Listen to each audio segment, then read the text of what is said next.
Welcome to my channel SKLR education. आज आम नवम श्रेणी साहित्य बहिर प्रथम पाठ वंदे उत्कल जननी पाठटीर क्षुद्र उत्तरमूलक प्रश्न उत्तर आरंभ करवा। ताहेले पिला माने मु ता आग पार्ट 1 पार्ट 2 वीडियोर लिंक डिस्क्रिप्शन बॉक्स रे दे देबी, जो थिरे कि मु कविताटी भल भाव में बुझे आउ गोटे पार्ट रे आउ जो उत्तर थिला सब से सब कराई से वीडियोर लिंक मु डिस्क्रिप्शन बॉक्स रे दे देबी। जो माने देखि न हो जाय कि देखि नबो ताहेले आमे क्षुद्र उत्तरमूलक 11 नंबर रु आरंभ करिबा। ताहेले देख 11 नंबर अछि चिरहासमयी चिरभासमयी काहाकू कुहा जायछि। उत्तर हैला चिरहासमयी चिरभासमयी। एडी देख मु लिखि दउछि उत्कल जननी को कुहा जायछि। मु केवल उत्तर लिखुछि। तापरे 12 नंबर उत्कल जननी शरीर को किए धोई देउछि। उत्कल जननी शरीर को समुद्रर पवित्र जलधारा धोई देउछि। 13 नंबर उत्कल जननी काहार शीतल पवन रे उत्फुल्लित हेउछंती। उत्तर उत्कल जननी नद नदी तटर शीतल पवन रे उत्फुल्लित हेउछंती। 14 नंबर उत्कल जननी समुद्र तटदेश केउथरे सुशोभित। उत्तर उत्कल जननी समुद्र तटदेश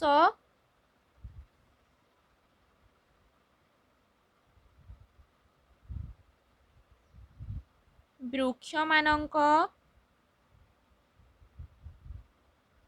तालतमाल द्वारा सुशोभित। 15 नंबर नील पर्वत गुड़िक केउ आकृति रे उत्कल जननी देह को सजाइछंती। उत्तर नील पर्वत गुड़िक तरंग आकृति रे उत्कल जननी देह को सजाइछंती।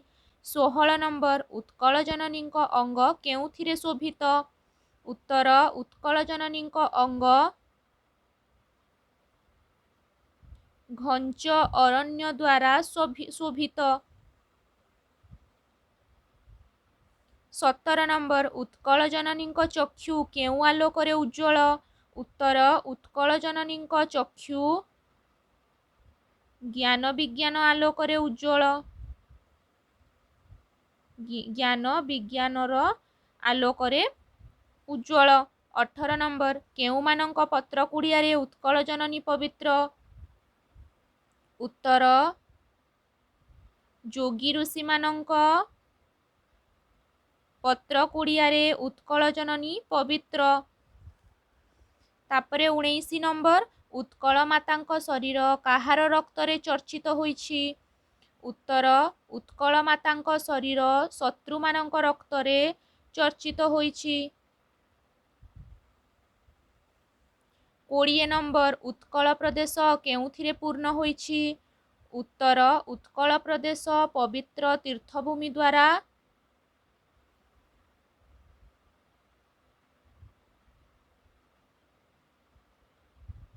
पूर्ण होईछि। तापरे 21 नंबर उत्कल जननी केउ मानक पई वंदनिया। उत्तर उत्कल जननी एहार महान कवि ओ सुपुत्र मानक द्वारा वंदनिया। 22 नंबर उत्कलर क्षेत केउथिरे सुशोभित। उत्तर उत्कलर क्षेत धान शस्य रे सुशोभित। 23 नंबर उत्कल भूमि रे केउ मानक गृह शोभा पाउछि। उत्तर उत्कल भूमि रे बहु वीर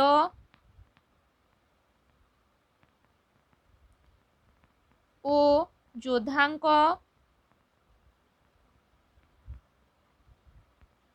गृह शोभा पाउछि। 24 नंबर କେଉଁମାନେ ସାରା ବିଶ୍ୱରେ ସ୍ନେହଭାଜନ ହୋଇଛନ୍ତି? ଉତ୍ତର ଉତ୍କଳର ଗୁଣୀ, ଜ୍ଞାନୀ ଓ ବିଦ୍ୱାନମାନେ ସାରା ବିଶ୍ୱରେ ସ୍ନେହଭାଜନ ହୋଇଛନ୍ତି। 25 ନମ୍ବର କାହାର ଅନିନ୍ଦ୍ୟା କୀର୍ତ୍ତି ଭୁବନ ବିଦିତ? ଉତ୍ତର ଉତ୍କଳ ଜନନୀଙ୍କର।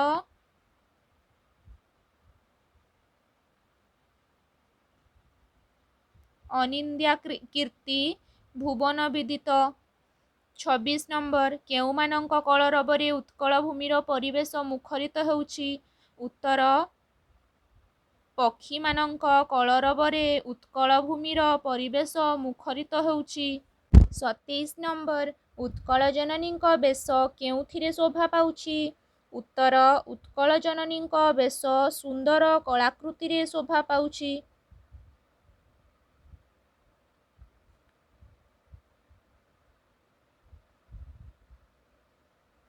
ହେଲା, ତାପରେ ଦେଖ ସପ୍ରସଙ୍ଗ ସରଳାର୍ଥ ଲେଖ।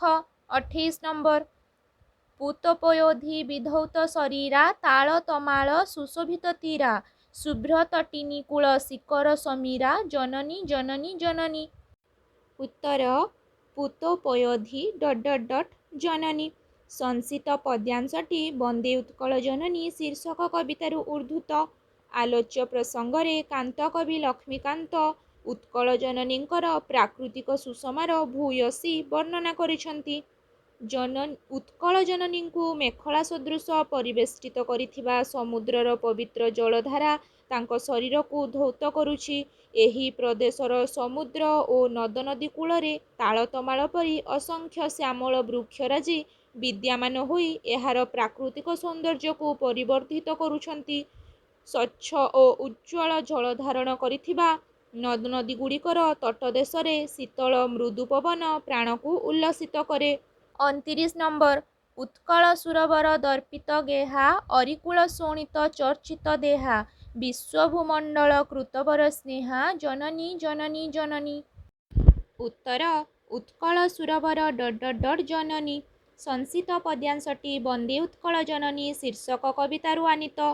ଆଲୋଚ୍ୟ ପ୍ରସଙ୍ଗରେ କାନ୍ତକବି ଲକ୍ଷ୍ମୀକାନ୍ତ ଉତ୍କଳ ଭୂମିର ଅସୀମ ବୀରତ୍ୱ ଓ ସମଗ୍ର ବିଶ୍ୱରେ ଏହା ବିଦ୍ୱାନମାନଙ୍କ ପ୍ରଶଂସାଭାଜନ ବିଷୟକୁ ଉଚ୍ଛ୍ୱସିତ ଭାଷାରେ ଉପସ୍ଥାପନା କରିଛନ୍ତି। ଇତିହାସର ବିଭିନ୍ନ କ୍ଷଣରେ ଉତ୍କଳର ବୀର ଯୋଦ୍ଧାଗଣ ନିଜର ତ୍ୟାଗ ଓ ବଳିଦାନ ଦ୍ୱାରା ଶତ୍ରୁମାନଙ୍କୁ ନିପାତ କରି ଶତ୍ରୁର ରକ୍ତରେ ମାତୃଭୂମିକୁ ଅନୁରଞ୍ଜିତ କରିଛନ୍ତି। କଳିଙ୍ଗ ଯୁଦ୍ଧ ଓ ଖାରବେଳ ଗଙ୍ଗ କପିଳେନ୍ଦ୍ର ଦେବଙ୍କ ଭଳି ସାହସିକ ଶାସକମାନଙ୍କର ଅପୂର୍ବ ବୀରତ୍ୱ ଏହାର ଉଦାହରଣ। ସେହିପରି ଏହି ମାଟିର ବିଦ୍ୱାନ ଜ୍ଞାନୀ ଓ ଗୁଣୀମାନେ ସମଗ୍ର ବିଶ୍ୱରେ ନିଜର କୃତି ଦ୍ୱାରା ସ୍ନେହଭାଜନ ହୋଇଛନ୍ତି। ମହାନ କବି ଜୟଦେବ ଜ୍ୟୋତିର୍ବିଦ ପଠାଣି ସାମନ୍ତ ଓ ବୈଜ୍ଞାନିକ ପ୍ରାଣକୃଷ୍ଣ ପରିଜା ପ୍ରଭୃତି ବିଶ୍ୱ ଦରବାରରେ ନିଜ ନିଜ କ୍ଷେତ୍ରରେ ପ୍ରତିଷ୍ଠା ଅର୍ଜନ କରିପାରିଛନ୍ତି।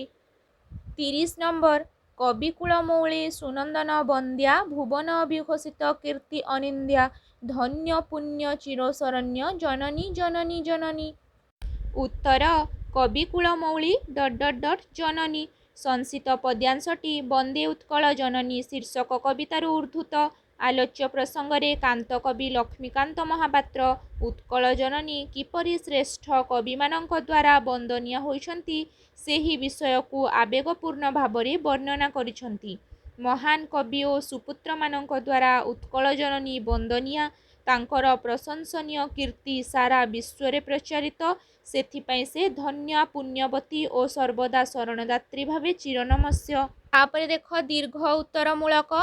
31 ନମ୍ବର ଅଛି ବନ୍ଦେ ଉତ୍କଳ ଜନନୀ କବିତାରୁ କବିଙ୍କ ଦେଶଭକ୍ତିର ପରିଚୟ ଦିଅ। ଉତ୍ତର ସ୍ୱତନ୍ତ୍ର ଉତ୍କଳ ପ୍ରଦେଶ ଗଠନର ଆହ୍ୱାନ ମଧ୍ୟରୁ ଓ ଉତ୍କଳ ଗୌରବ ମଧୁସୂଦନ ଦାସଙ୍କ ବାଣୀ ଜାତିପ୍ରେମ ବହ୍ନି ପ୍ରଜ୍ୱଳିତ କରି ସ୍ୱାର୍ଥମେଧ ଯଜ୍ଞରେ ବ୍ୟକ୍ତିଗତ ସ୍ୱାର୍ଥକୁ ଆହୁତି ଦେଇ ଜାତିର କଲ୍ୟାଣ ପାଇଁ ସମସ୍ତେ ଉଦ୍ୟମ କରିବାର ବଳିଷ୍ଠ ପ୍ରେରଣାରୁ ବନ୍ଦେ ଉତ୍କଳ ଜନନୀର ସୃଷ୍ଟି। ତେଣୁ ଏହି ଗୀତିକାର ପ୍ରତିପଦରେ ଦେଶଭକ୍ତିର ଅପୂର୍ବ ନିଦର୍ଶନ ଯଥା ନିଜ ମାଟି, ନଦନଦୀ, ସମୁଦ୍ର, ଶସ୍ୟକ୍ଷେତ୍ର ପ୍ରତି ଗଭୀର ଆନ୍ତରିକତା ପରିଲକ୍ଷିତ ହୁଏ। ପରାଧୀନତାର ଶୃଙ୍ଖଳ ମଧ୍ୟରେ ସ୍ୱାଧୀନତାର ସ୍ୱାଦ ଚାଖିବାର ଦୁର୍ବାର ଅଭିଳାଷ ଘୋଷଣ କରୁଥିବା ଜାତିର ଧମନୀରେ ଦେଶଭକ୍ତିର ପୁଲକ ଜାଗ୍ରତ କରିବାରେ କାନ୍ତକବିଙ୍କର ଶ୍ରମ ସାର୍ଥକ ହୋଇଛି। ସତ୍ୟବାଦୀ ଯୁଗର ଚିନ୍ତା ଓ ଚେତନା ପ୍ରତିଧ୍ୱନିତ ହେଉଥିବା ଏହି ଗୀତିକାରେ ଉତ୍କଳୀୟ ଚେତନାର ଜାଗରଣ, ମାତୃଭୂମିର ଜୟଗାନ ଓ ଜାତୀୟ ଚରିତ୍ର ଗଠନର ପ୍ରେରଣା ସତତ ବିଦ୍ୟମାନ। ଉତ୍କଳ ଜନନୀଙ୍କର ପୟୋଧିର ପବିତ୍ର ଜଳଧାରା, ସ୍ୱଚ୍ଛ ଜଳବିଶିଷ୍ଟ ନଦନଦୀ ପ୍ରାଣକୁ ଉଲ୍ଲସିତ କଲାଭଳି ଶୀତଳ ପବନ, ଘଞ୍ଚ ବନବନାନୀ, ନୀଳ ତରଙ୍ଗ ସଦୃଶ ପର୍ବତମାଳା, ବିସ୍ତୀର୍ଣ୍ଣ ଶ୍ୟାମଳ ଶସ୍ୟକ୍ଷେତ୍ର ଓ ପକ୍ଷୀମାନଙ୍କର କାକଳି ପ୍ରଭୃତି ନୈସର୍ଗିକ ସୁଷମାକୁ କବି ଉଚ୍ଛ୍ୱସିତ ଭାଷାରେ ବର୍ଣ୍ଣନା କରିଛନ୍ତି। ଜ୍ଞାନ ବିଜ୍ଞାନ କ୍ଷେତ୍ରରେ ଉତ୍କଳର ପାରଦର୍ଶିତା ସମଗ୍ର ବିଶ୍ୱରେ ଉଦ୍ଭାସିତ। ଉତ୍ତୁଙ୍ଗ ମନ୍ଦିର, ପବିତ୍ର ତୀର୍ଥସ୍ଥଳୀ, ଋଷି ଉପାସକମାନଙ୍କର ଆବିର୍ଭାବ ଏ ମାଟିର ଆଧ୍ୟାତ୍ମିକତା ଓ ଧର୍ମପ୍ରାଣତାର ଗୌରବମୟ ପରମ୍ପରାର ସ୍ୱାକ୍ଷର ବହନ କରେ। ଏହାର ଚାରୁକଳା, କାରୁକାର୍ଯ୍ୟ, ନୃତ୍ୟ ଓ ସଙ୍ଗୀତ ବିଶ୍ୱବିଦିତ। ଜନ୍ମଭୂମିର ସ୍ୱାଭିମାନ ଓ ସ୍ୱାଧୀନତାକୁ ଅକ୍ଷୁଣ୍ଣ ରଖିବା ଲାଗି ଉତ୍କଳ ମାତାର କେତେ ଯେ ଦୁର୍ଦ୍ଧର୍ଷ ସାହସୀ ଯୋଦ୍ଧା ରଣଭୂମିରେ ପ୍ରାଣପାତ କରିଛନ୍ତି, ତା'ର ତୁଳନା ନାହିଁ। ଏହି ମାଟିର କୋଳରେ ବହୁ ବିଦ୍ୱାନ, ମନୀଷୀ, ଜ୍ଞାନୀ ଓ ଗୁଣୀ ଜନ୍ମଗ୍ରହଣ କରି ସମଗ୍ର ବିଶ୍ୱରେ ଏହାର କୀର୍ତ୍ତିକୁ ପ୍ରସାରିତ କରିଛନ୍ତି। ବନ୍ଦେ ମାତରମ୍ ପରି ଏହି ଗୀତିକା ପ୍ରତ୍ୟେକ ଉତ୍କଳୀୟଙ୍କ ପ୍ରାଣରେ ଦେଶଭକ୍ତିର ସ୍ଫୁଲିଙ୍ଗ ଜାଗ୍ରତ କରିବାରେ ସମର୍ଥ। କାନ୍ତ, କୋମଳ ଓ ସୁଲଳିତ ଶବ୍ଦ ମାଧ୍ୟମରେ ଦେଶଭକ୍ତିର ଏକ ଉଜ୍ଜ୍ୱଳ ସ୍ତମ୍ଭ ଭାବରେ ଏ ଗୀତିକା ଚିର ଅମ୍ଳାନ ରହିବ। 32 ନମ୍ବର। ଉତ୍କଳ ଜନନୀ କାହିଁକି ବନ୍ଦନିଆ? ପଠିତ କବିତା ଅବଲମ୍ବନରେ ଆଲୋଚନା କର। ଉତ୍ତର: ବନ୍ଦେ ଉତ୍କଳ ଜନନୀର ଗୀତିକାର କାନ୍ତକବି ଲକ୍ଷ୍ମୀକାନ୍ତ ଜନ୍ମଭୂମି ଉତ୍କଳକୁ ଜନନୀ ଭାବରେ ଗ୍ରହଣ କରି ତାଙ୍କୁ ଅମୃତମୟୀ ମାତା ରୂପରେ ବନ୍ଦନା କରିଛନ୍ତି। ମାତୃଭୂମି ଓ ମାତାଙ୍କୁ ସ୍ୱର୍ଗାଦପି ଗରୀୟସୀ ଭାବରେ ରାମାୟଣରେ ବର୍ଣ୍ଣନା କରାଯାଇଛି। ମାତୃଭାଷା ଓ ମାତୃଭୂମିର ଅସ୍ତିତ୍ୱ ବିପନ୍ନ ହେଲେ ସେ ଜାତି ରସାତଳଗାମୀ ହୁଏ। ତେଣୁ କବି ମାତୃଭୂମି ପ୍ରତି ନିଜ ଭକ୍ତିଭାବ ପ୍ରକଟ କରି ଜନନୀ ଶବ୍ଦ ବାରମ୍ବାର ବ୍ୟବହାର କରି ତାଙ୍କର ବନ୍ଦନା କରିଛନ୍ତି। ବଙ୍କିମଚନ୍ଦ୍ରଙ୍କ ବନ୍ଦେ ମାତରମ୍ ଭଳି ଏହି ସଙ୍ଗୀତ ପ୍ରତି ଉତ୍କଳୀୟଙ୍କ ହୃଦୟରେ ମାତୃଭୂମି ପ୍ରତି ସମର୍ପିତ ହେବା ପାଇଁ ଜାଗରଣ ସୃଷ୍ଟି କରିଥାଏ। ଇତିହାସର ପ୍ରତିକ୍ଷଣରେ ଶ୍ରେଷ୍ଠ କବିମାନଙ୍କ ଜନ୍ମଗ୍ରହଣ କରି ମାତୃଭୂମିର ଯଶକୀର୍ତ୍ତିର ବନ୍ଦନା କରିଥାନ୍ତି।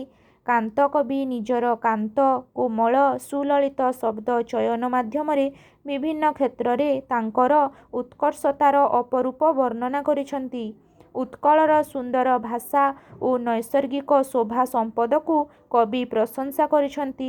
ଏହାର ସମୁଦ୍ରର ଜଳଧାରା ପବିତ୍ର, ଉଜ୍ଜ୍ୱଳ ଜଳ ଧାରଣ କରିଥିବା ନଦନଦୀ, ଶ୍ୟାମଳ ସବୁଜିମା ବୃକ୍ଷରାଜି ଦ୍ୱାରା ବେଷ୍ଟିତ, ଶୀତଳ ପବନ, ପକ୍ଷୀମାନଙ୍କର କାକଳି, ଘଞ୍ଚ ଅରଣ୍ୟ, ତରଙ୍ଗ ସଦୃଶ ନୀଳ ପର୍ବତମାଳା, ଦିଗନ୍ତ ବିସ୍ତାରୀ ଶ୍ୟାମଳ ଶସ୍ୟକ୍ଷେତ୍ର ପ୍ରଭୃତି ପ୍ରାକୃତିକ ସୌନ୍ଦର୍ଯ୍ୟରେ ସମ୍ମୋହିତ କବି ମାତୃଭୂମିର ପ୍ରଶଂସାରେ ଗଦଗଦ ହୋଇଯାଇଛନ୍ତି।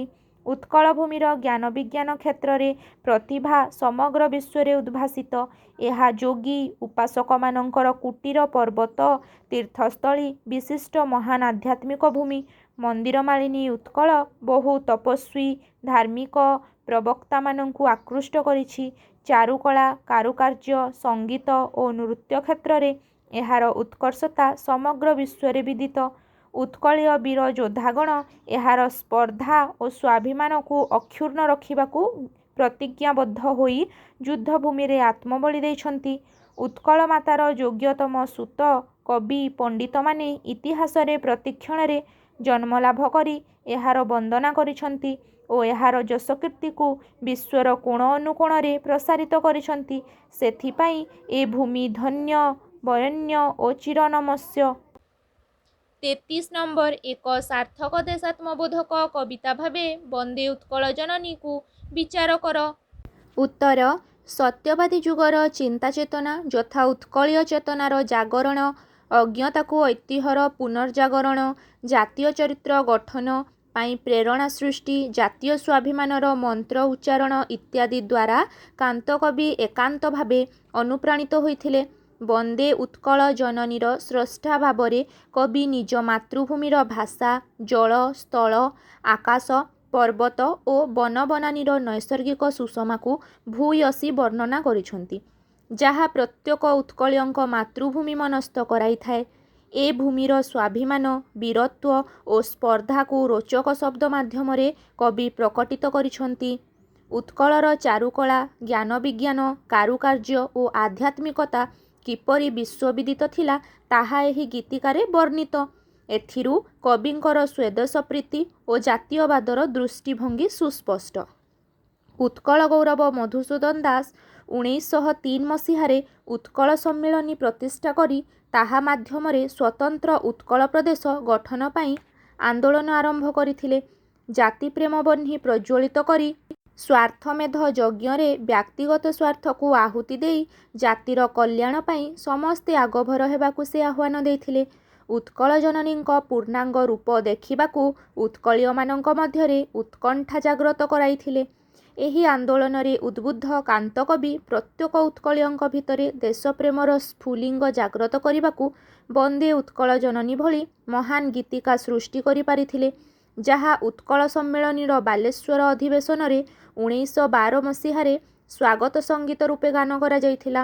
ଉତ୍କଳ ମାତୃକାର ବିଦ୍ୱାନ, ମନୀଷୀ ଓ ଉପାସକମାନେ କିପରି ଏ ଜାତିକୁ ବିଶ୍ୱବିଦିତ କରାଇଥିଲେ ତାହା ଏହି କବିତାରେ ପ୍ରକାଶିତ। ଏହି ଭୂମିର ମହାନ ଆଧ୍ୟାତ୍ମିକ ପରମ୍ପରାର ମୂକସାକ୍ଷୀ ରୂପେ ଭବ୍ୟ ମନ୍ଦିରମାନ ବିରାଜିତ। ଏହି ଗୀତିକା ପ୍ରତ୍ୟେକ ଉତ୍କଳୀୟଙ୍କ ଧମନୀରେ ଜାତିପ୍ରୀତି ଜାଗ୍ରତ କରାଇବାରେ ସମର୍ଥ, ଏହା ନିଃସନ୍ଦେହ। କୋମଳ, ସୁଲଳିତ ଓ ସାଙ୍ଗୀତିକତା ଏହି କବିତାର ବିଶେଷତ୍ୱ। ଜୀବନ ଯନ୍ତ୍ରଣାର ଚରମ ଦୁର୍ଦ୍ଦଶାଗ୍ରସ୍ତ ହୋଇ କାନ୍ତକବି ଋଷି ଦଧିଚିଙ୍କ ପରି ତ୍ୟାଗପୂତ ଜୀବନ ନିର୍ବାହ କରି ଏ ଜାତିକୁ ଦେଶପ୍ରେମର ମହାନ ମନ୍ତ୍ର ଶିଖାଇ ଦେଇ ଯାଇଛନ୍ତି। 34 ନମ୍ବର ବନ୍ଦେ ଉତ୍କଳ ଜନନୀ କବିତାରୁ ଉତ୍କଳ ଜନନୀଙ୍କ ମହନୀୟତା ପ୍ରତିପାଦନ କର।